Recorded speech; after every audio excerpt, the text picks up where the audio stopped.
बिस्मिल्लाहिर्रहमानिर्रहीम। अस्सलाम वालेकुम दोस्तों। मशहूर व मारूफ साइंसदान स्टीफन हॉकिंग ने मरने से पहले इंसानों की बका के लिए पुरस्रार तजावीज़ पेश की। अगर इंसान आने वाले वक्त में जिंदा व आबाद रहना चाहता है तो उसे दूसरी प्लेनेट को कॉलोनाइज करना पड़ेगा।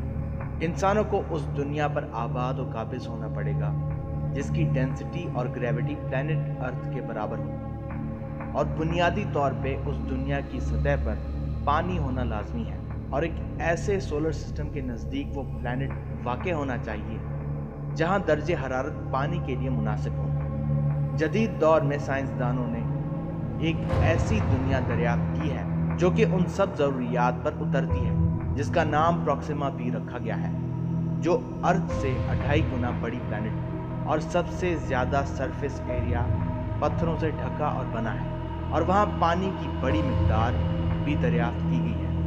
लेकिन वहां तक पहुंचने में इंसानों को हजारों साल लग सकते हैं।